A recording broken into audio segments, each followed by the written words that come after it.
నిరజాకరములు నిష్ఠయై చేసిన భవ్యతపంబు ఫలమనంగా దినసముఖాభినందిత చక్రయుగ్మకంబుల యనురాగంపు బ్రూవనంగా. చక్రవాక పక్షులను ఉంటాయి లోకంలో, అవి గుండ్రగా ఉంటాయి అని అంటారు. ఆ పక్షులకు కామం ఎక్కువ. భార్యాభర్తలు రెండూ కూడా ఒండురలు మహాప్రీతిగా ఉంటాయి. చీకటి పడితే వాటికి కళ్ళు కనబడవు. పురుషపక్షి స్త్రీ పక్షి విడివడిపోయి ఒకదాని కొరకు ఒకటి అలమటించి విరహాన్ని పొందుతాయి. మళ్ళీ వాటికి కళ్ళు కనపడాలి అంటే సూర్యోదయం అవ్వాలి.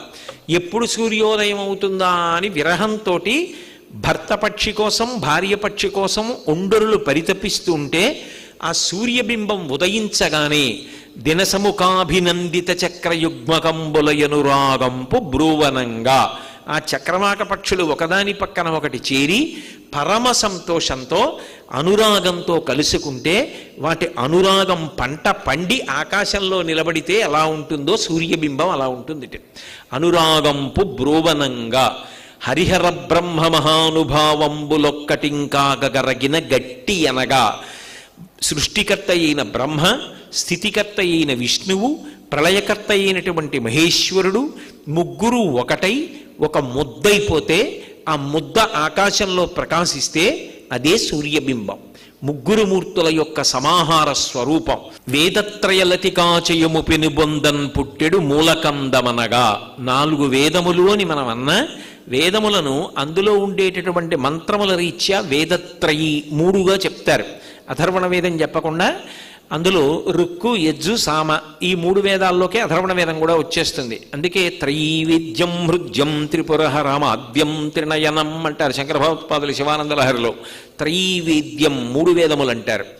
ఆ 3 వేదములు ఏ దుంపలోంచి పైకొచ్చి 3 తీగలుగా పాకాయో ఆ 3 తీగలు 3 వేదములనబడేటటువంటి లతలు పాకడానికి ఆధారమైనటువంటి దుంప ఏది ఉన్నదో ఆ దుంప సూర్యబింబంట. అందులోంచి వేదములన్నీ వచ్చాయి అంటే అదే పరబ్రహ్మము. కాబట్టి ఆ వేదత్రయలతికాచయము పెనుబొందన్ పుట్టెడు మూల కందమనగా అఖిల జగముల కందెరయగుచు.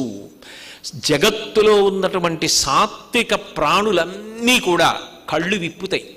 ఇన్ని ప్రాణులు కన్నులు విప్పేటట్టుగా చేసేది ఏది అంటే ఆ సూర్యబింబం, అందులో ఉండేటటువంటి కిరణముల యొక్క గొప్పతనం. కాబట్టి అఖిల జగముల కందెరయగుచు జన సమాజ కరపుట హృదయ సరోజములకు ముకుళనంబును జృంభణంబును నచ్చి. అందరి యొక్క చేతులు ఇలా కలుసుకుంటాయి. ఎందుకని? ప్రత్యక్షంగా కనపడుతున్నటువంటి పరబ్రహ్మస్వరూపం సూర్యబింబం. ఆయన వంక చూసేటప్పటికీ పోతన గారు భాగవతంలో చెప్పినట్టు ఒక సూర్యుండు సమస్త జీవులకు తానొక్కొక్కడై తోచుపోలిక ఏ దేవుడు సర్వకాలము మహాలీలన్ నిజోత్పన్న జన్య కదంబ హృత్ సరోరుహములన్ నానావిధానోరూపకుడై ఒప్పుచునుండునట్టి హరినే ప్రార్థింతు నశ్రాంతమున్నంటాడు భీష్మాచార్యుల వారు అపశయ్య మీద పడుకొని. ఒక సూర్యుండు సమస్త జీవులకు తానొక్కొక్కడై తోచుపోలిక ఉన్నది ఒక్క బింబమే, కానీ ఎవరు చూస్తే వాడే నేను చూశాను సూర్యనారాయణమూర్తిని అంటాడు. నా సూర్యుడే అనుకుంటాడు. ఎవరికి వారికి తానే చూసిన సూర్యబింబంలా కనపడేటటువంటి ఆ సూర్యబింబం ఉదయించేటప్పటికీ అందరు మనుష్యులు కూడా ఇలా 2 చేతులు కలుపుతారు. జన సమాజ కరపుట, కరపుట అంటే చేతుల యొక్క చివర్లు ఇలా కలుసుకునేటట్టుగా చేస్తుంది. అంటే అందరిలో సత్వగుణం ప్రచోదనమవుతుంది. ఒక్కసారి అందరిలా నమస్కారం చేస్తారు.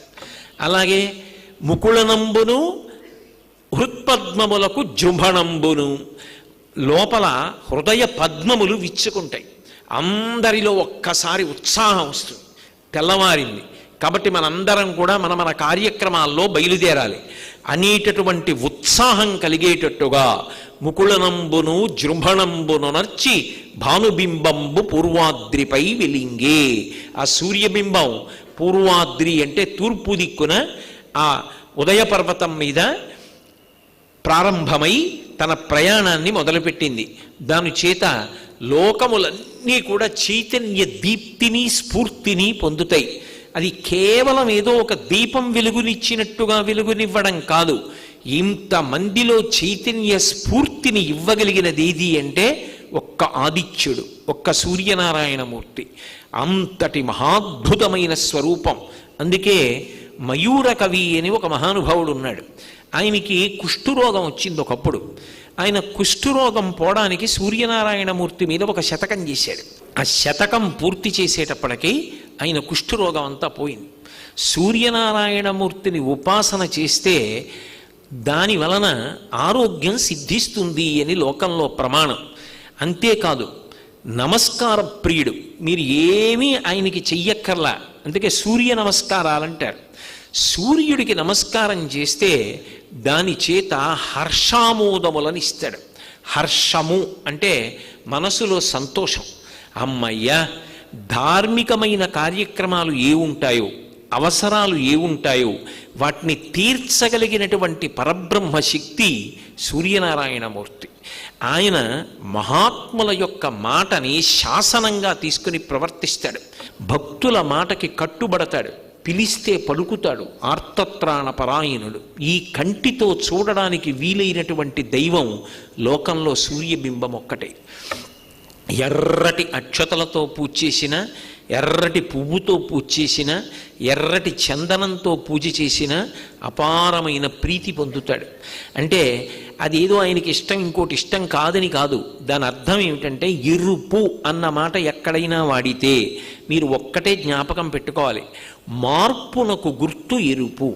వేదాంతంలో ఎరుపు అన్న మాట ఎక్కడ వాడతారంటే శక్తికి, మార్పుకి ఎరుపు రంగుని చెప్తారు. ఎరుపు మార్పునకు సంకేతం. చీకటి తొలగిపోయింది, సూర్యోదయం అవుతోంది, ప్రాతఃసంధ్య, మొదటి సంధ్యాకాలం వచ్చింది. ఇప్పుడు నువ్వు ఈ కాలంలో ఈశ్వరోపాసన చెయ్యాలి. మాధ్యాహ్నిక సంధ్య, సూర్యుడు నడినెత్తి మీదకి వచ్చాడు, అర్ధసముపార్జన చెయ్యాలి ధార్మికంగా. పడమట సంధ్య, సాయంకాలం. ప్రదోషవేళ అంటారు. దోషం అంటే చీకటి, ప్రదోషం చీకటికి ముందు వేళ. సాయం సంధ్య తనంత తానుగా పరమ పవిత్రమైనటువంటి కాలం. నేను యథార్థంగా చెప్పాలంటే ప్రభాత కాలం కన్నా కూడా సాయం సంధ్యా సమయం అత్యంత పవిత్రం. అందుకే పూర్వం ఏ ఇంట్లో చూసినా సాయంకాలం ప్రదోషవేళ అయింది అనేటప్పటికీ భగవన్నామ సంకీర్తనం చేసేవారు. సాయం సంధ్యా సమయం అపారమైనటువంటి పవిత్రత. అందుకే సాయంకాలం సంధ్యా సమయంలో ఒకవేళ నువ్వు గాయత్రీ మంత్ర జపం చేయకపోయినా ఏదైనా బలవత్తరమైన కారణం ఉంటే వదిలిపెట్టు తప్ప అర్ఘ్యప్రదానం వదిలిపెట్టద్దు. అర్ఘ్యం ఇవ్వకుండా వెళ్ళవద్దు. యజ్ఞోపవీతం ఉన్నవాళ్ళు సంధ్యావందనంలో కనీసం అర్ఘ్యప్రదానం చేయండి అని చెప్పడానికి కారణం అదే. ఋషిప్రోక్తమైన విషయాల్లో సాయం సంధ్యని అంత శక్తివంతంగా, సాయంకాలం చేసేటటువంటి భగవదారాధనని అంత గొప్పదానిగా చెప్తారు భాగవతంలో. ఆ సమయంలో శంకరుడు నందివాహనారూఢుడై ఆకాశంలో ప్రయాణం చేస్తాడు. కాబట్టి ఈ సాయంకాలం అయింది, ప్రదోషం, ఇక చీకటి వస్తోంది. త్రియామాం వామంతే సృజతి రజనీ నాయకతయా అంటారు శంకరాచార్యులు వారు సౌందర్యలహరిలో. 8 యామములుగా కాలం ఉంటుంది. ఒక్కొక్క యామం మారుతోంది అంటే సూర్యుని యొక్క కదలిక చేత ఉంటుంది. చంద్రుడు సూర్యకాంతిని పొంది కదులుతాడు, అందుకని సూర్యుడే కదిలినట్టు. సూర్యుని యొక్క కదలిక చేత మార్పు వస్తోంది. నేను ఇంత వయసు పొందాను, నేను ఇదిగో ఈ పని చేశాను, ఇవన్నీ అనుభవంలోకి వెడుతున్నాయి. అంటే ఈ మార్పంతటికీ కారణమైన వాడు ఎవరు అంటే కేవలముగా సూర్యనారాయణమూర్తి. అందుకే మొట్టమొదట అంకురం, తర్వాత మొక్క, తర్వాత చెట్టు, చెట్టుకి కొమ్మ, కొమ్మకి రెమ్మ, రెమ్మకి పువ్వు, పువ్వు పిందె, పిందె కాయ, కాయ పండు, పండిన తరువాత ఇంకేం లేదు, చెట్టుని వదిలిపెట్టేయడమే. తనంత తాను చెట్టుని వదిలేస్తుంది ఇంకా పండయిన తర్వాత. ఆయన పండిపోయారండి అంటారు. నేను ఈ శరీరము కాదు అని తెలుసుకుని నేను ఆత్మ. అందుకే పూర్ణాహుతిలో వేస్తారు కురుడి. ఇక కొబ్బరి పెచ్చు నుంచి విడిచిపెట్టి లోపల గుడుగుడు గుడుగుడు ఆడుతూ ఉంటుంది. నేను ఆత్మ అని తెలుసుకుని ఇది నేను కాదు అన్న భావన పండిపోవడం. ఆ మోక్షం దగ్గరికి వెళ్ళడం అనేటటువంటిది మార్పు. నువ్వు ఏది చెయ్యి, ఏదో ఒకటి చేస్తూ ఉండాలి. అది పుణ్యకర్మలు చేయడం మరీ మంచిది, మంచి పనులు చెయ్యి. కానీ ఈ చేస్తున్న మంచి పనులన్నీ చిట్ట చివరికి దేనికి పనికి రావాలి అంటే అదిగో ఆ ఆత్మజ్ఞానం కలగడానికి, ఈశ్వరానుగ్రహానికి కావాలి. ధర్మానుష్ఠానము అన్న మాటకు అర్థం ఏమిటంటే మార్పు చెందుతూ ఉండడం. కాలమునందు ఎప్పుడు ఏది చెయ్యాలో అది భక్తితో చేస్తూ వెళ్ళిపోతాడు. చేస్తూ వెళ్ళి వెళ్ళి వెళ్ళి వెళ్ళి వెళ్ళి వెళ్ళి చివరకు తాను సత్యముగా మిగిలిపోతాడు. అంటే ఇక ఏ కదలిక లేని పరబ్రహ్మస్వరూపంగా నిలబడగలిగిన స్థితికి ఎదుగుతాడు. ఈ జ్ఞానము ఎరుపు చేత సంకేతింపబడుతుంది. దానికి నేను సుమా ప్రధాన కారణం. నా అనుగ్రహము చేత నువ్వు ఆ స్థితిని చేరుకుంటావు. ఇది ఎవరివ్వగలరు అంటే సూర్యోపాసన చేత లభ్యమవుతుంది. అందుకే హర్షం, సంతోషించడం అనేటటువంటిది లౌకికంగా అవసరములు తీరడం దగ్గర నుంచి పండిపోవడం వరకు ఆ హర్షముని ఇవ్వగలిగిన వాడెవరు అంటే ఆయనే. అందుకే ఆయన ఉన్న క్షేత్రమునకు పేరు కూడా హర్షవల్లి. మనం చాలామంది అరసవిల్లి అరసవిల్లి అంటుంటాం. అరసవిల్లి కాదు దాని పేరు, హర్షవల్లి. హర్షవల్లి చాలా విశేషం. ఎందుకంటే అది సూర్యనారాయణమూర్తి కలలోకి వచ్చి చెప్పిన క్షేత్రం. ఒకానొకప్పుడు ఇంద్రుడికి కలలోకి వచ్చి చెప్పాడు. ఆయన ఒకానొక ప్రత్యేక పరిస్థితులలో ఒక చోట పడిపోయాడు. నువ్వు ఎక్కడ పడిపోయి ఉన్నావో అక్కడ భూమిని తవ్వు, నీకు ఒక అద్భుతమైన మూర్తి లభిస్తుంది. ఇక్కడ ఉన్న మూర్తికి ఒక విచిత్రమైనటువంటి లక్షణం ఉంది. అందులో సనక సనందనాదుల దగ్గర నుంచి సూర్య పరివారం ఛాయా, ఉషా, పద్మిని కూడా ఉంటారు. అటువంటి మూర్తి లభిస్తుంది, ప్రతిష్ఠ చెయ్యి అంటే ఇంద్రుడు ప్రతిష్ఠ చేశాడు. అందుకే మీకు ఎక్కడ ఏ దేవాలయంలో కనపడదు. హర్షవల్లిలో ప్రతిష్ఠ చెయ్యి అన్నాడు. హర్షవల్లి, వల్లి అంటే తీగ, తీగకి పెరిగే లక్షణం ఉంటుంది. హర్షమును పెంచుతాను నేను, సంతోషాన్ని పెంచుతాను, అది నా యొక్క లక్షణం. అందుకే సూర్యబింబం అనేటప్పటికే చైతన్య స్ఫూర్తి, అసలు ఆ సూర్యోదయం వేళలో ఆ సంతోషం అలా ఉంటుంది. ఆయనని ఆరాధన చేసేటటువంటి వారి పట్ల అంత ప్రీతి పొందుతాడు. ఆ ఒక్క దేవాలయంలోనే ఇప్పటికీ ఐరావతం మీద కూర్చున్నటువంటి ఇంద్రుని యొక్క మూర్తి కూడా గోడ మీద ఉంటుంది. అందుకే హర్షవల్లి క్షేత్రానికి ఉన్న గొప్పతనం ఏమిటంటే పంచాయతన మూర్తుల్ని శంకర భగవత్పాదులు ఎలా పూజ చెయ్యాలని నిర్ణయం చేశారో అటువంటి పంచాయతన మూర్తుల్ని పూజ చేసేవారు. ఇప్పిలివారని ఒక కుటుంబం, అందులో నాకు ఆ పేర్లు సరిగ్గా జ్ఞాపకం ఉంటే సూరప్ప గారని చెప్పి ఒక ఆయన, వాళ్ళకి ఒక సోదరుడు ఉండేవారు. ఆయన వాళ్ళిద్దరూ కలిసి పంచాయతన పూజ చేసేటప్పుడు ఆదిత్యుణ్ణి అంటే సూర్య పూజ చేసేటప్పుడు సూర్యుడు, వినాయకుడు, విష్ణువు, అంబిక, శివుడు కదా పంచాయతనంలో.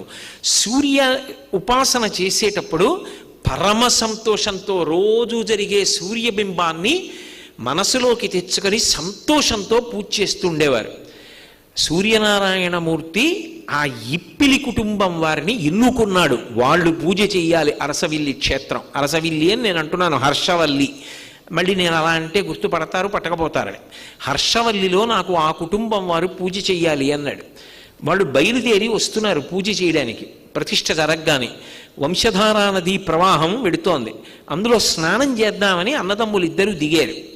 అన్నదమ్ములిద్దరూ ఇలా దిగేటప్పటికీ దూరం నుంచి ఏదో ఒక పుస్తకాల కట్ట ఒకటి కొట్టుకొస్తోంది, తాళపత్ర గ్రంథాల మూట. ఇదేమిట్రా, నీళ్లలో మునిగిపోకుండా తడవకుండా ఏదో మూట వస్తోందని అన్నదమ్ములిద్దరూ నిలబడ్డారు. తాళపత్ర గ్రంథాల మూట వచ్చింది. అది రెండు చేతులతో పైకెత్తి విప్పారు. ఒక్క చోట కూడా తడవకుండా నన్ను హర్షవల్లి క్షేత్రంలో ఈ విధానంలో పూజ చేయమని తనని పూజ చేయవలసిన విధానాన్ని కూడా సూర్యనారాయణమూర్తి అన్నదమ్ములకు అందించాడు.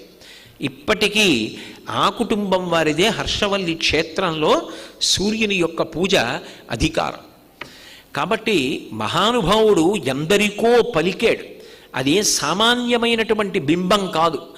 ఉపాసన చేసిన వాడిని సర్వకాలముల యందు రక్ష చేస్తుంటుంది. అంతటి శక్తికి కేంద్రం, నిధి సూర్యబింబం అంటే. మహానుభావుడు ఒకప్పుడు లలితా సహస్రనామ స్తోత్రానికి భాష్యం చేశారు, వ్యాఖ్యానం చేశారు భాస్కరరాయల వారిని. ఆయన పిలిస్తే పలికేది అమ్మవారు. అంతటి మహానుభావుడు. అటువంటి మహానుభావుడు ఒకప్పుడు మహారాష్ట్రలో బలాకి అని ఒక నగరం ఉండేది. దాన్ని చంద్రసేన జాధవుడు అనబడేటటువంటి ఒక మహారాజు పరిపాలిస్తూ ఉండేవాడు. ఆయనకి బిడ్డలు లేరు. ఈ భాస్కరరాయల వారు వెడితే ఆయన ఎంతో సంతోషంగా ఆయన కాళ్ళ మీద పడి, గురుదేవా నాకు సంతానం కలిగేటట్టుగా అనుగ్రహించమని ప్రార్థన చేశాడు. నీకు పుత్ర సంతానం కలుగుతుందోయ్ అని అనుగ్రహించి వెళ్ళిపోయారు భాస్కరరాయల వారు. ఆయన వెళ్ళిపోయిన కొంతకాలానికి రాజుగారి భార్య గర్భం ధరించింది. ఇలా ఉండగా ఆ వెళ్ళిపోతున్నప్పుడు భాస్కరరాయల వారికి నారాయణ దేవుడు అని ఒక అనుష్ఠాన తత్పరుడు పరిచయం అయి, మహానుభావ మీరు నాకు ఉపదేశం ఇవ్వండి అని అడిగాడు. భ్రమరాంబా మంత్రాన్ని ఉపదేశం చేశారు భాస్కరరాయల వారు. ఆ భ్రమరాంబని ఉపాసన చేశాడు నారాయణ దేవుడు. భాస్కరరాయల వారి దగ్గర ఉపదేశం పొంది ఆయన ఎందుకో బాలాకీ నగరానికి వచ్చాడు. ఈ చంద్రసేన జాధవుడు భార్య గర్భిణి గదు, భాస్కరరాయల వారు ఆశీర్వదించారు, ఆమెతో నమస్కారం చేయించాడు. నారాయణ దేవుడు చూసి సంతోషించాడు. అయ్యా కడుపులో ఉన్న బిడ్డ మగపిల్లవాడా ఆడపిల్ల అన్నాడు. నారాయణ దేవుడు భ్రమరాంబని ఎప్పుడు మనసులో ధ్యానం చేస్తుంటారేమో ఆడపిల్ల అన్నారు. ఆ రాజు అన్నాడు, అదేమిటది భాస్కరరాయల వారు మగపిల్లవాడు పుడతాడని ఆశీర్వదించారే అన్నాడు. వెంటనే నారాయణ దేవుడు అన్నాడు, ఆయన మా గురువు గారు, మా గురువు గారు మగపిల్లవాడు పుడతాడని చెప్పిన తరువాత మళ్ళీ నన్ను ఎందుకు అడిగావు? నేను ఆడపిల్ల అన్నాను. మా గురువు గారి మాట నా మాట వలన పోవడానికి వీల్లేదు. నా చేత మా గురువు గారి మాట కాదనేటట్టుగా ఆశీర్వచనం చేయించావు కాబట్టి నువ్వు అనుభవించవలసిందే. మగపిల్లవాడు కాదు, ఆడపిల్ల కాదు, నపుంసకుడు పుడతాడు నీకని వెళ్ళిపోయాడు. నపుంసకుడు పుట్టాడు. అయితే రామచంద్ర జాధవుడు అని పేరు పెట్టాడు. తర్వాత మళ్ళీ భాస్కరరాయల వారు వచ్చారు. ఒకప్పుడు వెళ్ళి కాళ్ళ మీద పడ్డాడు. ఇదే చూడగానే ఆయనకు అనుమానం వచ్చింది, ఏవి రాయి పిల్లవాడు ఇలా ఉన్నాడు, వీడు నపుంసకుడు అన్నారు. అయ్యా తప్పైపోయింది, మీ శిష్యుణ్ణి ఇలా అడిగాను, కథంతా ఇలా జరిగింది, మీరే అనుగ్రహించాలన్నారు. అదెంత పనిరా, లోకంలో ఏదైనా ఇవ్వగలిగిన వాడు సూర్యనారాయణమూర్తి. పద నీ కొడుకుని తీసుకెళ్ళి, ఇప్పటికే ఉంది కర్ణాటక రాష్ట్రంలో కృష్ణానదీ తీరంలో, ఆయన అంత దూరంలో కృష్ణానది ఉంటే ఇక్కడ పర్ణశాల నిర్మించుకుని ఆ రామచంద్ర జాధవుణ్ణి పక్కన పెట్టుకుని తృచ అర్ఘ్య విధానమని సూర్యనారాయణమూర్తి ఉపాసనలో ఒక విధానం. అది తృచ అర్ఘ్య విధానంలో ఆయన్ని ఉపాసన చేస్తున్నారు. మంచి ఎండలో వెళ్ళి అర్ఘ్యం ఇచ్చి వస్తూ ఉండాలి. ఆ వెళ్ళి వస్తూ ఉండడంలో అరికాళ్ళు బొబ్బలెక్కాయి. భాస్కరరాయల వారు పడుకున్నారు, శిష్యులు కాళ్ళు ఒత్తుతున్నారు. ఒత్తుతుండగా ఒకరోజు శిష్యులు అడిగారు, గురువుగారు రోజు ఎండలో వెడుతున్నారే కృష్ణానది దగ్గరికి, పర్ణశాల కృష్ణానది ఒడ్డున కట్టుకుందాం గురువుగారు అన్నారు. ఆయన నవ్వి అన్నారు, ఎరా పర్ణశాల కృష్ణానది ఒడ్డున కడదామని అడిగారు కానీ కృష్ణానదిని పర్ణశాల దగ్గరికి తెమ్మని ఎందుకు అడగలేదురా అన్నారు. అంటే వాళ్ళు అన్నారు, మీరంత శక్తివంతులే, కృష్ణానదినే పర్ణశాల దగ్గరికి తీసుకురండి, మాకు కావలసింది మీరు శ్రమ పడకూడదు. ఆయన వెంటనే సూర్యా అని పిలిచారు. గబగబా సూర్యమండలంలోంచి సూర్యనారాయణమూర్తి వచ్చాడు. ఎవరికి? భాస్కరరాయల వారికి. వచ్చి నమస్కారం చేసి మీకేం కావాలని అడిగాడు. కృష్ణానదిని నా పర్ణశాల ముందు నుంచి ప్రవహింపచేయి అన్నారు. అంటే ఆయన అన్నాడు, మీకు తెలియని విషయం కాదు, సృష్టి ప్రారంభంలో హిరణ్యగర్భుడు నదులకు వెళ్ళవలసిన మార్గాన్ని నిర్దేశించాడు, దాని దారి మళ్లించకూడదు, అందుకని నేను మీ పర్ణశాల వైపు తేకూడదు, మన్నించండి అన్నాడు. అంటే భాస్కరరాయల వారు అన్నారు, నేను నా ఉపాసన బలంతో ఇక పైన సూర్యారాధన లోకంలో లేకుండా చేస్తానన్నాడు. ఆయన అన్నాడు, అయ్యి బాబోయ్ అవన్నీ ఎందుకు, మీకు కావలసింది ఏమిటి? ఆ రామచంద్ర జాధవుడు పురుషుడు అవడం, నేను వాడు పురుషుడు అయ్యేట్టుగా అనుగ్రహిస్తానన్నాడు. నేనేం బెచ్చగాడిని అనుకుంటున్నావా? నిన్ను ఉపాసన చేయకుండా అనుగ్రహిస్తానంటున్నావు? నేను ఉపాసన చెయ్యాలి, నువ్వు తృప్తి పొంది అనుగ్రహించాలి. కృష్ణానదిని ఇలా ప్రవహింపజేయి, నా శిష్యులకు మాట ఇచ్చానన్నారు. ఒక్కలా తీరుస్తా, మీరున్నంతకాలం పర్ణశాల ముందు నుంచి వెడుతుంది, మీరు శరీర త్యాగం చేసిన తర్వాత కృష్ణపాయ వెనక్కి వెళ్ళిపోతుంది. ఇప్పటికీ ఆ పర్ణశాల ముందు ఇసుక దిబ్బలు రాళ్ళు ఉంటాయిట. భాస్కరరాయల వారి కోసం కృష్ణానది అటువైపుగా వెళ్ళింది. తృచ అర్ఘ్య విధానంలో సూర్యనారాయణమూర్తిని ప్రసన్నుణ్ణి చేసుకుని రామచంద్ర జాధవుడికి మళ్ళీ పుంస్తవాన్ని ఇచ్చారు. మహానుభావుడు ఎంతమందిని అనుగ్రహించాడు, ఒకళ్ళనా ఇద్దరినా? సూర్యనారాయణమూర్తి అంటే ప్రత్యక్ష దైవం. ఆయన్ని నమ్ముకుని ఆయన అనుగ్రహంతో వృద్ధిలోకి వచ్చిన వాళ్ళు ఈ లోకంలో ఎందరో ఉన్నారు, ఆయన దర్శనాన్ని పొందిన వారు ఎందరో ఉన్నారు. అందుకే అది ఒక చైతన్య స్ఫూర్తి, అదొక గొప్ప దీప్తి.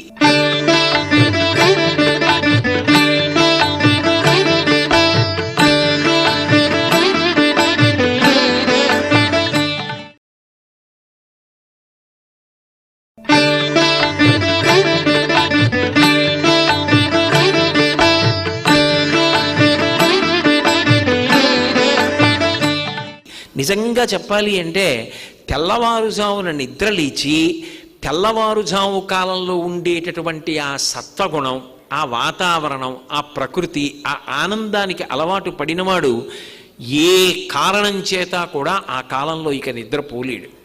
ఎందుకని అంటే ప్రకృతిలో అంత గొప్ప చైతన్యం ఉంటుంది, ఆ సమయంలో అంత అందం ఉంటుంది. మయూర కవి అసలు ఆ సూర్యోదయం జరిగేటప్పుడు ఉండేటటువంటి పూర్వరంగాన్ని వర్ణించాడు. అనూరుడు అని ఆయన గరుత్మంతుడికి సోదరుడు, వినత యొక్క కుమారుడు. ఆయన సూర్యరథాన్ని నడుపుతాడు. రథాన్ని సిద్ధం చేసి సూర్యనారాయణమూర్తి యొక్క అంతఃపుర ద్వారం దగ్గర నిలబడతాట.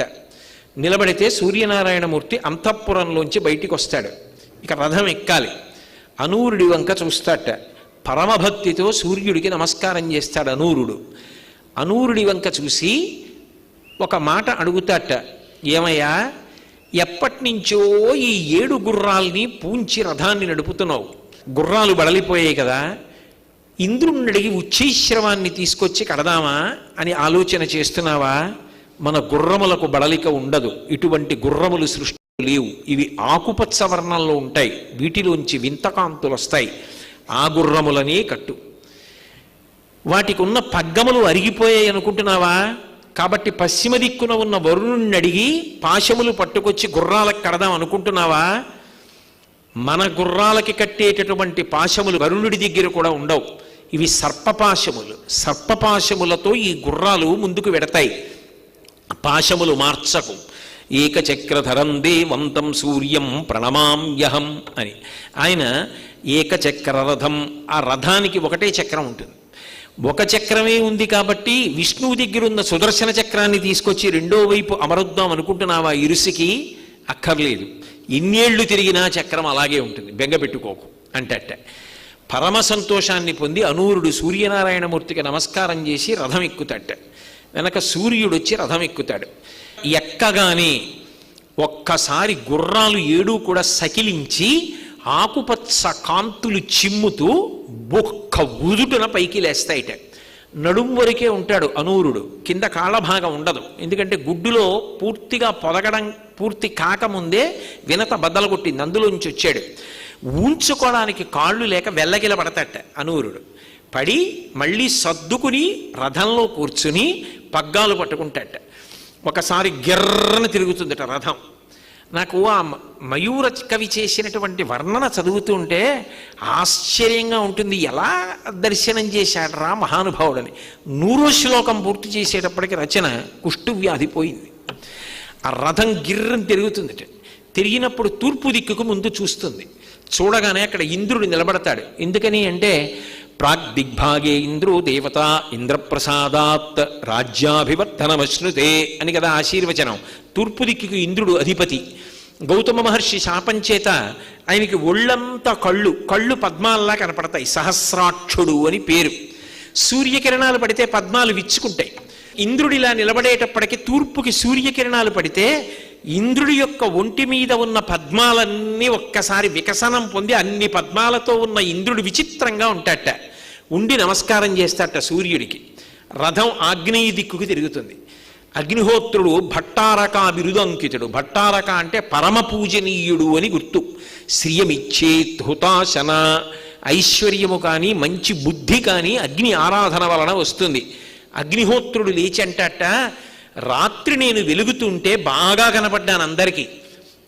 సూర్యదేవా, నువ్వు ఉదయించావు, నా కాంతులను కప్పేశావు అని 2 చేతులిచ్చి అగ్ని నమస్కరిస్తాట. రథం దక్షిణానికి తిరుగుతుంది. తిరిగేటప్పటికీ యమధర్మరాజు గారు దున్నపోతు మీద కూర్చుని ఉంటాడు. కాలంలో ఎవరి ఉసురు తీయాలో లెక్క కట్టుకుంటూ ఉంటాడు. వెంటనే అనూరుడు ఒక పెద్ద కేక వేస్తాట. గుర్రానికి దున్నపోతుకి పడదో, ఒకదాన్నొకటి కుమ్ముకుంటాయి. నీ తండ్రి అయిన సూర్యనారాయణమూర్తి లోకమునందు ప్రయాణించడానికి బయలుదేరాడు. యమధర్మరాజా, దున్నపోతు నుంచి కిందకి దిగి దాన్ని వెనక్కి కట్టు అంటాట.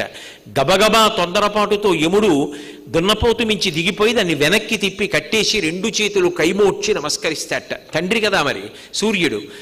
రథం దక్షిణం నుంచి నైరుతికి తిరుగుతుంది. రాక్షసులందరూ నైరుతి దిక్కున లేచి నిలబడతారట. ఒరే, ఇంతకాలం మీరు క్రూరమైన బుద్ధులను పొంది ఉన్న కారణం చేత రాక్షసులు అనిపించుకున్నారు. అందులో ఉన్నటువంటి శివతేజస్సు మీ మీద పడితే మీకు రాక్షస బుద్ధులు పోయి మంచి బుద్ధులు కలుగుతాయి, అపకీర్తి పోయి మంచి పేరు పొందుతారు, నమస్కరించండి అంటే అనూరుడు. రాక్షసులందరూ నమస్కరిస్తారు. నైరుతి నుంచి మండలాకారంగా పశ్చిమానికి తిరుగుతుంది.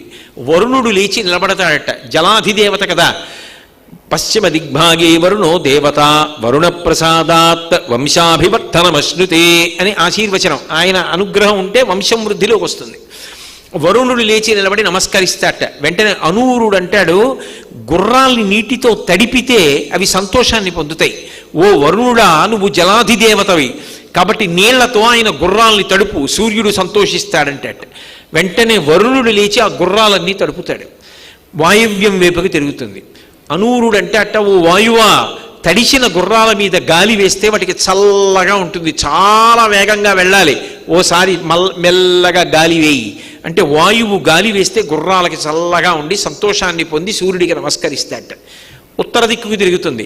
కుబేరుడు లేచి నిలబడతాట, నా దగ్గర నవనిధులు ఉన్నాయి, అందులో చాలా గొప్ప నిధులు శంఖనిధి పద్మనిధి.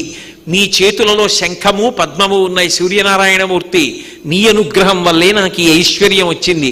నీ దగ్గర శంఖనిధి పద్మనిధి, నా దగ్గర శంఖనిధి పద్మనిధి, ఈ ఐశ్వర్యానికి నువ్వు కారణమని రెండు చేతులు ఎత్తి నమస్కరిస్తాట.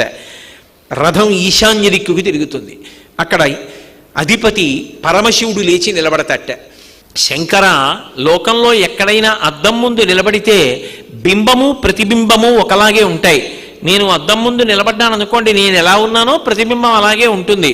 నేను ప్రతిబింబం మీద నిల్చున్నప్పుడు ఉత్తరీయం వేసుకోలేదని కనపడింది అనుకోండి, ప్రతిబింబానికి వెయ్యనుగా నేను వేసుకుంటాను తప్ప నేను ఒకలా ఉంటే ప్రతిబింబం ఒకలా కనపడదు. కానీ సూర్యరథం ఈశాన్య దిక్కుకి తిరిగేటప్పటికీ ఆ సూర్యనారాయణమూర్తి బింబం అయితే ప్రతిబింబం మాత్రం ఇంకోలా కనపడుతుందట. ఆయన పచ్చటి పట్టుపుట్టం కట్టుకుంటాడు, ఆయన నాగచర్మాంబరధరుడై ఉంటాడు. బింబము ప్రతిబింబము ఆయనే ఈయన, కానీ ఆయన ఈయన రెండు రూపాల్లో కనపడతారట. ఓ శివ, నువ్వే నేను, నేనే నువ్వు, కానీ రెండుగా కనపడుతున్నావు, ఇది చమత్కారం అని ఇద్దరు నవ్వుకుని మళ్ళీ తూర్పు దిక్కుకి తిరిగి రథం బయలుదేరుతుందిట. అసలు సూర్యరథ గమనం మొదలయ్యేటప్పటికే అంత గొప్ప ఆశ్చర్యకరమైన సన్నివేశం. అసలు ఎలా ఊహ చేశాడో మహానుభావుడు. ఒక అద్భుతమైన మాట అన్నాడు. సూర్యోదయం జరిగి సూర్యరథం బయలుదేరుతుంటే సృష్టికర్త, స్థితికర్త, ప్రళయకర్త ముగ్గురు బెంగ పెట్టుకుంటారట. ఎందుకు బెంగ పెట్టుకుంటారంటే బ్రహ్మగారు అనుకుంటారట, అమ్మో సూర్యరథం బయలుదేరింది, ప్రారంభంలో లేత కిరణాలు పడినప్పుడు తామర పువ్వు విచ్చుకుంటుంది, మధ్యందిన మార్తాండుడైతే ఆయన కిరణముల యొక్క స్పర్శకి నేను కూర్చున్నటువంటి ఈ తామర పువ్వు వాడిపోతుంది, నేను కూర్చున్న ఆసనం పాడైపోతే సౌకర్యంగా ఎలా కూర్చోను, అందుకని నా ఆసనం పాడైపోతుందేమో అని బ్రహ్మగారు బెంగెట్టుకుంటాట. శ్రీ మహావిష్ణువు ఈ సూర్యుడికో లక్షణం ఉంది, నల్లటిది ఏది కనపడినా దాన్ని తీసేస్తాడు, చీకటిని తీసేస్తాడు. నేనేమో నల్లగా ఉంటాను కాబట్టి ఇప్పుడు అలవాటులో నా కాంతి లాగేస్తాడేమో అని విష్ణుమూర్తి బెంగెట్టుకుంటాట. శంకరుడు అనుకుంటాట, ఎక్కడ చూసినా నాకు చంద్రమౌళి చంద్రశేఖర అని పేర్లు, బాలేందుమౌళి చంద్రమౌళి చంద్రశేఖర అని భక్తులు కీర్తిస్తూ ఉంటారు. శుక్లపక్ష తదియనాటి చంద్రరేఖ నా కిరీటంలో అంత అందంగా ప్రకాశిస్తుంది. ఈ సూర్యుడు ఇంత గొప్ప కాంతితో వచ్చేస్తే ఇక ఈ చంద్రరేఖ కాంతి ఎక్కడుంటుంది? చంద్రమౌళి అని పిలిచాం కానీ ఏడీ చంద్రుడు చంద్రరేఖ ఏది అని భక్తులు వెతుక్కు చూస్తే నా కీర్తి ఏమైపోతుంది అని శివుడు బెంగెట్టుకుంటాట. ముగ్గురు మూర్తులు బెంగెట్టుకునేలా ఆ సూర్యుని యొక్క గమనం మొదలవుతుందిట. అంటే అసలు ఆ సూర్య బింబం ప్రయాణం మొదలు పెట్టేటప్పటికే లోకమంతా కూడా ఆశ్చర్యాన్ని పొందుతుంది. అందుకే సమస్త లోకము కూడా ఆ బాలబింబ దర్శనం చేత అంతటి ఆనందాన్ని పొందుతుంది. మీరు ఏ కావ్యాన్ని చూడండి, ఏ ఇతిహాసాన్ని చూడండి, ఏ పురాణాన్ని చూడండి, సూర్య భగవానుడి యొక్క స్పర్శ లేకుండా అసలు ఉండదు. సూర్యుణ్ణి పక్కన పెడితే అసలు కావ్యాలు కానీ పురాణాలు కానీ ఏవీ లేవు. నేను ఎందుకు ఈ మాట అంటున్నానంటే, శ్రీరామాయణం గొప్ప కావ్యం, ఆది కావ్యం. ఆది కావ్యమైనటువంటి శ్రీరామాయణంలో రామచంద్ర ప్రభువు ఏ వంశంలో పుట్టాడు? సూర్యవంశంలో పుట్టాడు. అన్నిటినీ మించి అసలు క్లిష్టమైన సందర్భం ఏర్పడినప్పుడు ఉపాసన ఎవరిని చేశారు? సూర్యోపాసన చేశారు. ఆదిత్య హృదయం ఎక్కడుంది? శ్రీరామాయణంలో యుద్ధకాండలో ఉంది. అంత గొప్పవాడైనా, విశ్వామిత్ర మహర్షి యొక్క శుశ్రూష చేసిన వాడైనా, బల అతిబల అనేటటువంటి విద్యల్ని, ధనుర్వేదాన్నంతటినీ ఉపాసన చేసిన వాడైనా, అప్రతిహతమైనటువంటి రామబాణాన్ని పొందినవాడైనా, బ్రహ్మాస్త్రం తెలిసున్నవాడైనా, రాముడు రావణాసురుణ్ణి నిర్జించలేకపోయాడు. అందరూ వచ్చి ఆకాశంలో నిలబడ్డారు. అబ్బో, ఈ రావణుడు ఎప్పటికీ మరణిస్తాడని ఎదురు చూస్తున్నారు.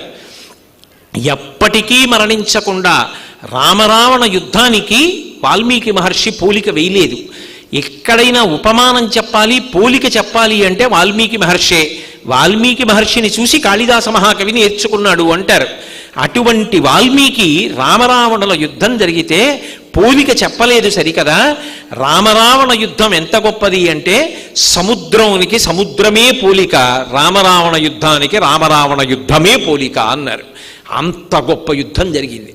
రావణుడు మాత్రం పడిపోలేదు. అంత ఇబ్బంది జరుగుతుంటే తతో యుద్ధ పరిశ్రాంతం సమరే చింతయా స్థితం రావణంచాగ్రతో దృష్ట్వా యుద్ధాయ సముపస్థితం. ఒక్కసారి అగస్త్య మహర్షి గబగబా బయలుదేరి వచ్చారు. రామ రామ మహాబాహో శృణుగృహ్యం సనాతనం ఏన సర్వాన్ నరీన్ వత్స సమరే విజీష్యసి ఆదిత్య హృదయం పుణ్యం సర్వశత్రు వినాశనం జయాభాంజపే నిత్యం సర్వమంగళప్రదం. ఇది సర్వమంగళములనిస్తుంది, జయాలనిస్తుంది. ఈ ఆదిత్య హృదయాన్ని నువ్వు బాగా పారాయణ చెయ్యి. 3 మాటలు చదివి రథం ఎక్కావా రావణుడు పడిపోతాడు అని యుద్ధభూమిలోకి వచ్చి ఆదిత్య హృదయాన్ని ఉపాసన చేశారు. ఆ ఆదిత్య హృదయంలో నమక చమకాలున్నాయి. వాల్మీకి మహర్షి చేసినటువంటి పరమాద్భుతమైన ప్రయోగం ఏమిటంటే, సూర్యోదయం జరగడానికి ఎంతసేపు పడుతుందో ఆదిత్య హృదయం చదవడానికి అంతేసేపు పడుతుంది. ద్వాదశాత్మన్నమోస్తుతే అంటారు ఆదిత్య హృదయంలో. సూర్యుడు 12 ప్రకాశిస్తాడు, 12 పేర్లతో ప్రకాశిస్తాడు. ద్వాదశాదిత్యులు అంటారు. ద్వాదశాదిత్యులు అంటే తత్వతః సూర్యుడు ఒకడే అయినా చాంద్రమానంలో చైత్రము, వైశాఖము, జ్యేష్ఠము, ఆషాఢము, శ్రావణము, భాద్రపదము ఇలా మాసాలు వస్తాయి కదా. ఒక్కొక్క మాసంలో సూర్యుడిని ఒక్కొక్క పేరుతో పిలుస్తారు. ఇప్పుడు మాఘమాసం ఉందనుకోండి, మాఘమాసంలో ఉండేటటువంటి సూర్యుడిని పూష అని పిలుస్తారు. పూష అని పిలిస్తే దాని అర్థం ఏమిటంటే అది సాక్షాత్ విష్ణు స్వరూపం. కాబట్టి ఈ మాఘమాసంలో ఆయన ఉపాసన చేసినా, నమస్కరించినా, పాయసాన్నం పెట్టినా మీరు చూడలేని రథం. ఎందుకంటే ఒక్క రథసప్తమి నాడు నక్షత్రాలన్నీ రథాకారం పొందుతాయి. పొందితే ఆయన కాంతి స్వరూపుడై అందులో కూర్చుంటాడు. ఆ రథం ఈ కంటితో చూడడం తెలియకపోయినా, ఎందుకంటే సూర్యోదయానికి కదిలిపోతున్న రథం, ఆ రథాన్ని చూడలేకపోయినా తేలికగా రథ దర్శనం చేయిస్తారు. చిక్కుడుకాయలు కొత్త చీపురు పుల్లలకి గుచ్చి అందులో 2 చిక్కుడు పువ్వులు పుడితే అదే సూర్యుడు కూర్చున్న సూర్యరథం. చిక్కుడు ఆకులోనే ఇంత ప్రసాదం పెట్టి నైవేద్యం పెడితే సూర్యుడు ప్రీతి చెందుతాడు. మీకు ఉపాసనలో ఒక గొప్ప రహస్యం చెప్తా. వేదిక మీద రహస్యం అంటే ఒకడే చెప్పాలి, నేను సభలో చెప్తున్నా. మీరు ఏ భగవత్ స్వరూపానికి నైవేద్యం పెట్టండి, చేయి పెట్టి ముట్టుకున్నాడని నమ్మకం ఉండదు. కాబట్టి అది మహానుభావుడు, అదిగో ఆ సూర్యుణ్ణి 108 నామాలతో ఉపాసన చెయ్యి, అన్నానికి లోటు ఉండదు. ఆయన ఉపాసన చేసిన వాడికి జన్మ జన్మాంతరములందు అన్నమునకు లోటు ఉండదు.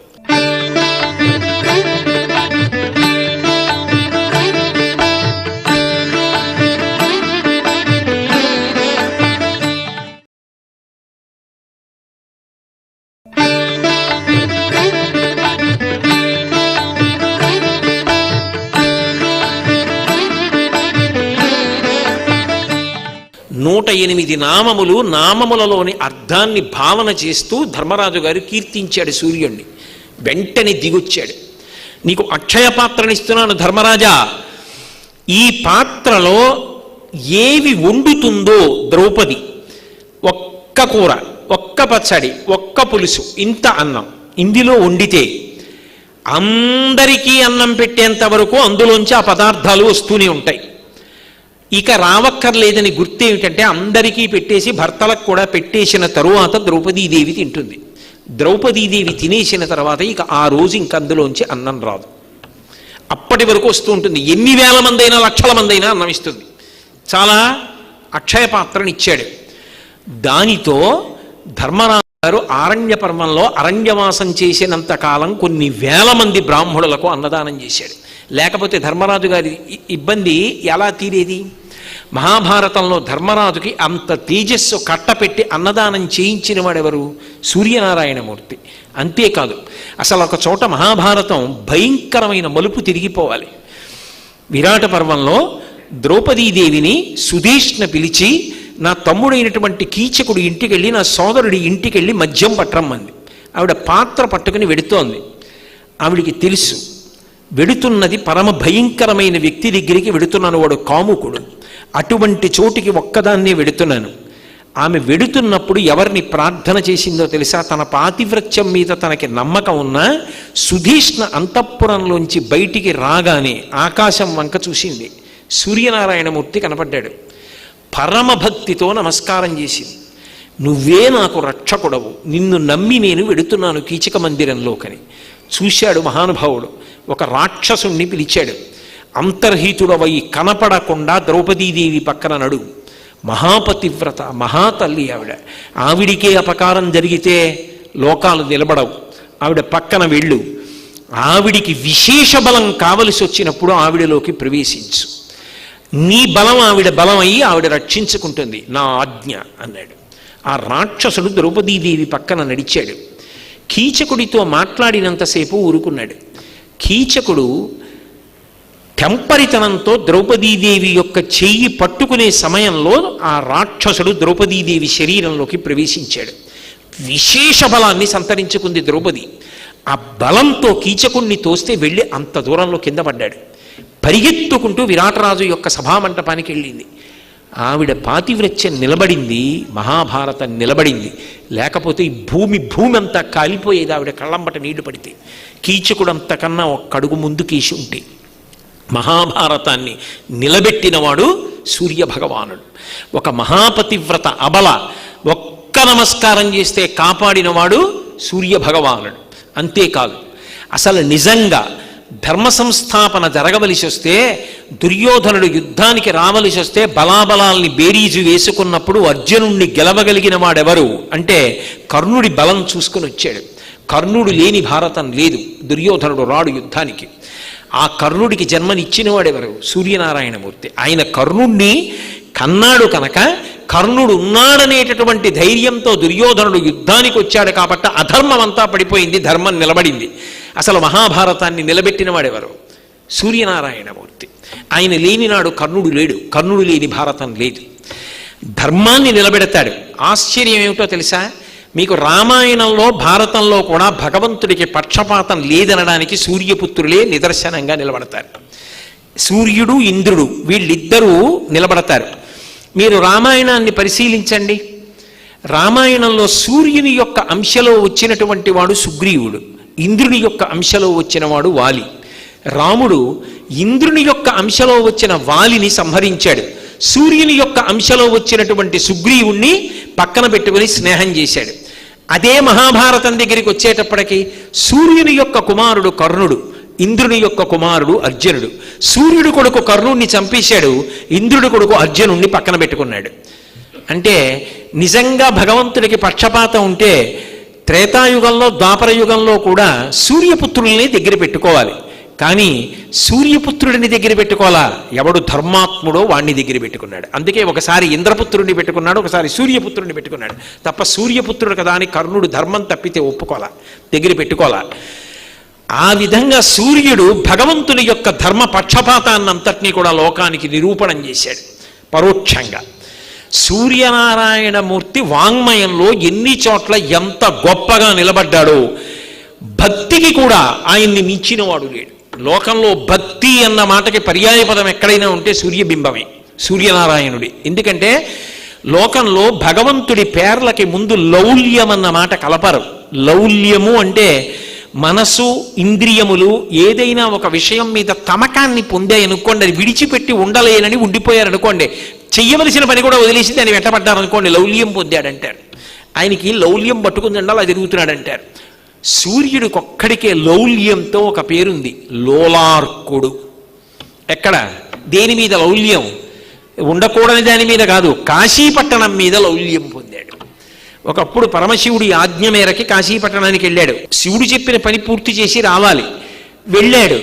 వెళ్ళినవాడు వెనక్కి రావాలి, రాలేదు. అబ్బా, ఏమి కాశీపట్టణం! హరిశ్చంద్రుడు ఇక్కడున్నాడు, వ్యాసుడు ఇక్కడున్నాడు, ఎందరో మహర్షులు ఇక్కడ తిరిగారు, ఈ కాశీ వదిలిపెట్టి నేను వెళ్ళలేను అని లోలార్కుడయ్యాడు. కాశీ యందు లౌల్యం పొందాడు. శివాజ్ఞ ధిక్కరించి వెనక్కి వెళ్ళడం మానేసి కాశీలో ఉండిపోయాడు. లోలార్క కుండం ఇప్పటికీ కుండ ఉంది. అక్కడ 70 పేర్లతో సూర్యుడిని ఆరాధన చేస్తారు. ద్వాదశాదిత్యులుగా వెలుగుతాడని నేను మీకు చెప్పానే. మాఘమాసంలో పూష అన్న పేరుతో ఉంటాడని. ఒక్కొక్క నెలలో ఒక్కొక్క పేరు చేత కీర్తింపబడతాడు. అలా కీర్తింపబడతాడు. కానీ తత్వతః మాత్రం ఒకటే. కానీ ఒక్కొక్క పేరుతో వ్యవహరింపబడుతున్నప్పుడు ఒక్కొక్క రకమైనటువంటి ప్రకాశంతో, ఒక్కొక్క రకమైన శక్తితో ప్రయాణం చేస్తూ ఉంటాడు. అది ఉపాసన చెయ్యడం నేర్చుకున్నవాడు ఏ నెలలోనైనా అనుగ్రహాన్ని పొందుతాడు. మాఘమాసం పూషాస్వరూపంగా ఉంటాడు కాబట్టే అందరూ ఆయన్ని ఉపాసన చేస్తారు. అందులో ద్వాదశాదిత్యులుగా 12 నెలలలో ఆయన తిరుగుతున్నాడు అనుకోండి. ఆయన పేర్లు ధాత, త్వష్ట, మిత్ర, వరుణ, ఇంద్ర, విష్ణు, క్రతు, పూష, భగ 9, 10 అర్యముడు, 11 తర్యముడు, 12 వరుణుడు. 12 నామాలతో ద్వాదశాదిత్యులుగా ఒక్కొక్క నెలలో ఒక్కొక్క పేరుతో ప్రకాశిస్తూ ఉంటాడు.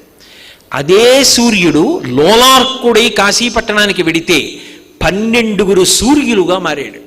మారి లోలార్క కుండంలో ఉంటాడు కాశీపట్టణంలో. అందుకే అక్కడికి వెళ్ళేటప్పటికి మాత్రం కాశీలో ఉన్నటువంటి 12 లోలార్క బింబముల యొక్క పేర్లు వేరుగా చెప్తారు. అక్కడ లోలార్కుడు, మయూఖాదిత్యుడు, గరుడాదిత్యుడు, కేశవాదిత్యుడు, సాంబాదిత్యుడు, వృద్ధాదిత్యుడు, అర్కాదిత్యుడు, ఆయన్నే ఉత్తరాదిత్యుడు అని పిలుస్తూ ఉంటారు. అలాగే ఖట్వాదిత్యుడు, విమలాదిత్యుడు, యమాదిత్యుడు, గంగాదిత్యుడు, అరుణాదిత్యుడు 12 పేర్లతో లోలార్కుడు కాశీపట్టణంలో కీర్తింపబడతాడు. ఎక్కడైనా 12 మీద నడుస్తుంటుంది ఆయన తత్వం. ఎందుకు 12 మీద అంటే 12 నెలలుగా ఉన్నటువంటి సంవత్సరంలో మహోపకారములు చెయ్యగలిగిన వాడు ఆయనే. ఆయన భూమికి దూరం జరిగాడు అనుకోండి దక్షిణాయనం, రాక్షసులు విజృంభిస్తారు.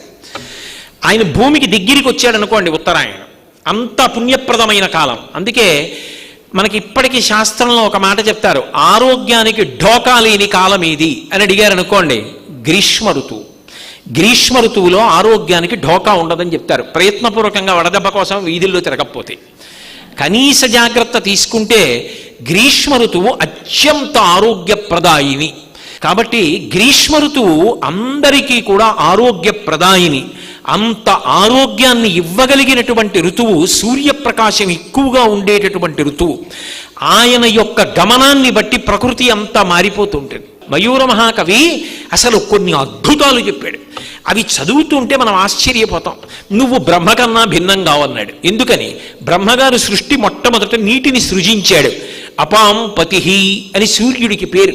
అసలు నీటిని లోకంలో ఎవరు తీసుకొస్తారు అంటే సూర్యుడు తీసుకొస్తాడు. సముద్రంలోనూ ప్రవహించి వెళ్ళిపోయినటువంటి ఆ సరోవరాల్లోనూ నీళ్లనన్నిటినీ కూడా సూర్యుడు పీల్చి మేఘమండలంగా ఏర్పాటు చేసి నిరాధారమైన ఆకాశంలో మేఘాలు బయలుదేరి వచ్చి వర్షాలు కురిపిస్తాయి. ధర్మం లోకంలో ఉంటే వర్షం కురిపిస్తాడు, ధర్మం లేదనుకోండి వర్షం కురిపించాడు. కానీ కృతజ్ఞత చూపించేవాడంటే ఆయనకి చాలా ఇష్టం. వేదంలో ఒక విశేషాన్ని చెప్తారు. ఖణ్వక, ఖైమక, ఉపరి అని 3 రకాలైనటువంటి కప్పలు ఉంటాయిట. అవి బోదురు కప్పలు, పెద్ద పెద్ద కప్పలు ఉంటాయిట. వాటి 3 జాతుల పేర్లు చెప్పింది వేదం, ఖణ్వక, ఖైమక, ఉపరి అని. ఈ 3 కప్పలు తాము అరిస్తే పాము వచ్చి పట్టుకుంటుందని వాటికి తెలుసు. కప్ప అరిచింది అనుకోండి, పాముకి తెలుస్తుంది కప్ప ఇక్కడ ఉందని. అందుకని నిశ్శబ్దంగా ఉండాలి. కానీ ఈ 3 జాతుల కప్పలు ఏం చేస్తాయంటేట, వర్షం పడి నీళ్లు భూమి మీదకి వస్తే, స్వామి వాన ఇచ్చావు, నీకు మేము కృతజ్ఞత చెప్పకుండా ఉండలేం. ఒకవేళ మేము అరవడం చేత మేము ఎక్కడున్నామో గమనించి పాములు వచ్చి మమ్మల్ని కరిచేస్తే కరిచేయని, తినేస్తే తినేని, నీకు మాత్రం మేము కృతజ్ఞత చెప్తామని బెకబెక బెకబెక బెకబెక అని 2-3 రోజులు అలా అంటూనే ఉంటాయిట. అవి చచ్చిపోతామని కూడా చూడకుండా కృతజ్ఞత చెప్తాయి. అందుకే వానలు పడకపోతే ఈ కణ్వక కైమక ఉపరి అన్న 3 జాతులలో ఉన్న కప్పని తీసుకొచ్చి పల్లకీలో పెట్టి ఊరేగిస్తారు. స్వామి, మేము కృతజ్ఞులమై ప్రవర్తించాం, యజ్ఞయాగాదులు చెయ్యట్లేదు, నీ మీద కృతజ్ఞత కలిగిన వాటిని పల్లకీలో పెట్టి పట్టుకున్నాం, వాటి ముఖం చూసి మాకు వాన కురిపించని. కప్పకి పూజ చేస్తే వాన వస్తుందన్న ఆచారం అందుకొచ్చింది. కృతజ్ఞతా లక్షణాన్ని చెప్పారు తప్ప మూఢాచారం కాదు. కాబట్టి సనాతన ధర్మంలో వేదం ఎందుకు చెప్పింది అంటే కనీసం కృతజ్ఞుడి కాళ్ళు పట్టుకుంటే వాడి ముఖం చూసి మన వదిలిపెడతాడు, వర్షం కురిపిస్తాడు. కాబట్టి అపాం పతి, నీటికి మిత్రుడు ఎవరు అంటే సూర్యుడు. బ్రహ్మగారు సృష్టిలో మొదట నీటిని సృజించాడు. మొట్టమొదట నీటిని తీసుకొచ్చి పోసేవాడు మిహిరా అన్న నామంతో ఉండేవాడు సూర్యుడు. అందుకని బ్రహ్మగారు ఆయన సమానం. పద్మంలోంచి వచ్చి కూర్చుంటాడు, పద్మాసనుడై ఉంటాడు బ్రహ్మగారు. అసలు ఆ పద్మం వికసించి అందులోంచి కాంతి వచ్చింది అంటే అందులో సూర్యుడు కూర్చున్నాడు. అందుకని బ్రహ్మ. కులపర్వతాల్ని సృష్టించాడు బ్రహ్మగారు. మేరు పర్వతాన్ని చుట్టూ ప్రదక్షిణం చేసి గౌరవం తెచ్చాడు సూర్య భగవానుడు. అందుకే సూర్యుణ్ణి పిలిస్తే ఆవాహన చేస్తే సత్యనారాయణ వ్రతంలో మేరు ప్రదక్షిణీకుర్వాణం అంటారు. మేరు ప్రదక్షిణానికి ప్రదక్షిణం చేస్తూ రా అంటారు. మేరువుకి గౌరవం తీసుకొచ్చాడు, కులపర్వతాలకి గౌరవం తెచ్చాడు. బ్రహ్మకి 4 తలలుంటాయి. సూర్యుడు 4 దిక్కుల కాంతులు వెదజల్లుతాడు కాబట్టి 4 తలలు ఉన్నట్టుగా కనబడతాడు. కాబట్టి బ్రహ్మకి ఆయనకి భేదం లేదు. ఇక విష్ణు అంటారా, విష్ణువు పద్మంలో ఉన్న లక్ష్మీదేవి ఆయన పాదములు ఎత్తుతూ ఉంటుంది. సూర్యకిరణములు వెళ్ళి పద్మాల్లో పడినప్పుడు ఆ కాంతి పైకొస్తూ ఉంటుందా, అది ఆయన పాద శోభ. సూర్యనారాయణమూర్తి యొక్క పాదముల శోభ. ఆయన పాదములు అక్కడ అంత శోభిస్తుంటే పద్మంలో ఉన్న లక్ష్మీదేవి ఆయన కాళ్ళు ఎత్తుతుందంటే విష్ణు ఒకడు సూర్యుడు ఒకడునా? కాదు, సూర్యుడే విష్ణువు. శ్రీ మహావిష్ణువు ఇంతంతైవటుడింతయైవర్యుతానింతయ్య భోవీధిపయ్యంతై తోజత మండలగ్రమణ కల్లంతై ప్రభారాశిపయ్యంతై చంద్రునకంతయై ధ్రువునిపయ్యంతై మహర్వాటిపయ్యంతై సత్యపదోన్నతుండగుతూ బ్రహ్మాండాంత సంవర్ధి అని పెరిగిపోయాడు. సూర్యుడు బాలబింబంగా మొదలుపెట్టి లోకాలన్నింటినీ తన కాంతితో కప్పేస్తాడు. అందుకని ఆయన వామనమూర్తి విష్ణువు. ఈయన బాలబింబంగా వచ్చి పెరిగిపోయేవాడు ఈయన.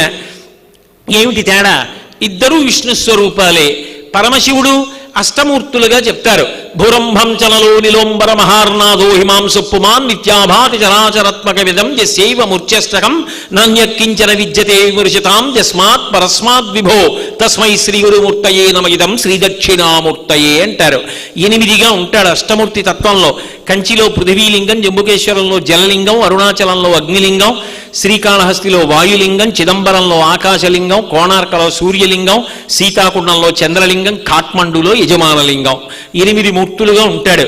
సూర్యుడు కూడా ఈ 8 మూర్తులుగా ఉంటాడు. ఎందుకని? పృథివీ అంటే కేవలం మట్టి కాదు, ఆ పృథివిలోంచి పంట రావాలి, పంట పండాలి, ప్రాణులు పుట్టాలి, ప్రాణులు అందులో కలిసిపోవాలి. ఇది పృథివీ యొక్క గొప్పతనం. ఈ పృథివీ మీద వర్షం తీసుకొచ్చి కురిపించేవాడు, మొక్కలు మొలిచినప్పుడు పత్రహరితం ఏర్పడడానికి కిరణముల చేత ఉపయోగపడేవాడు సూర్యుడు. అందుకని సూర్యుడు భూమి రూపంలో ఉన్నాడు, వర్షం కురిపిస్తాడు కాబట్టి నీటి రూపంలో ఉన్నాడు. అగ్ని కన్నా అగ్నిగా వేడిగా ఉంటాడు కాబట్టి అగ్ని రూపంగా ఉన్నాడు. ఆకాశమనం దుఃఖగా తిరుగుతుంటాడు కాబట్టి ఆకాశ రూపుడై ఉన్నాడు.